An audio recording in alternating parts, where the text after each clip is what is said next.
Hello students, Praveen பூர்வார்த்தில் Tamil paper பார்த்துக்கிட்டு இருக்கோம். செகண்ட் யூனிட்டில் 20 மார்க்கு. அதில் ஒன்று பார்த்துட்டோம், இன்னொன்று தமிழில் புதினங்கள் இம்பார்ட்டன்ட். ஸ்டூடெண்ட் இது நல்லா படிச்சுக்கோங்க, இது கண்டிப்பாக உங்களுக்கு வரும். இது நல்லா படிச்சுக்கோங்க. தமிழில் புதினங்கள் இதை பார்க்கலாமா? வாழ்வில் நாம் பல்வேறு மக்களை காண்கிறோம். நம்ம பலதரப்பட்ட மக்களை நம்ம வாழ்க்கையில் சந்திக்கிறோம். ஒவ்வொருவரும் ஒவ்வொரு வகையில் தனித்து விளங்குகின்றனர். ஒவ்வொரு மாதிரி இருப்பாங்க, எல்லாரும் ஒரே மாதிரி இருக்கிறது இல்லை இல்லையா? அவரவர்க்கென்று வாழ்க்கை போராட்டங்களும் இன்ப துன்பங்களும் உள்ளன.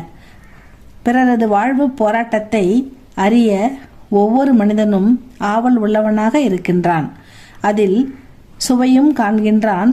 அச்சுவையினை அளிப்பவையே நாவல்கள் எனலாம். புதினங்கள்னா நாவல்கள், கதைகள், சிறுகதைகள், பெரிய கதைகள், புதினங்கள், நாவல்கள். அதாவது தமிழில் புதினங்கள் அந்த தலைப்பு. நாவல்கள் அனுபவம் தான் நாவல்கள் அப்படின்னு சொல்றாரு. மக்களின் பலதரப்பட்ட வாழ்க்கையில் நடைபெறும் சம்பவங்களை தொகுத்து சுவைபட எழுதுறது தான் நாவல். பக்தி காலம், இலக்கிய காலம் போன்று இந்நூற்றாண்டினை நாவல் காலம் என கூறலாம்.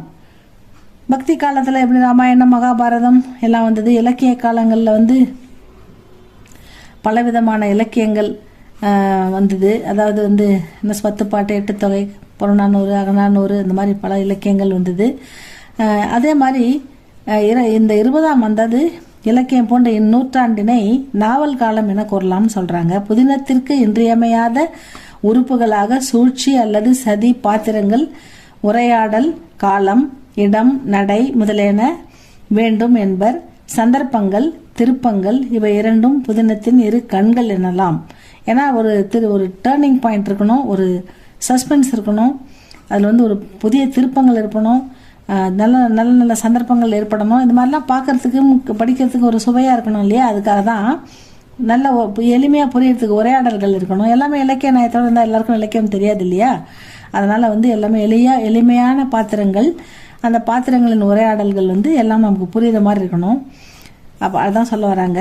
அதாவது என்னன்னா சூழ்ச்சி, அந்த இன்றியமையாத உறுப்புகளாக சூழ்ச்சி அல்லது சதி பாத்திரங்கள், உரையாடல் காலம், இடம், உரையாடல், அப்புறம் காலம், இடம், நடை முதலியன வேண்டும் என்பர். சந்தர்ப்பங்கள், திருப்பங்கள் இவை இரண்டும் புதினத்தின் இரு கண்கள் எனலாம். வேதநாயகம் பிள்ளை எழுதிய பிரதாப முதலியார் சரித்திரம் என்பதே தமிழில் தோன்றிய முதல் நாவலாகும்.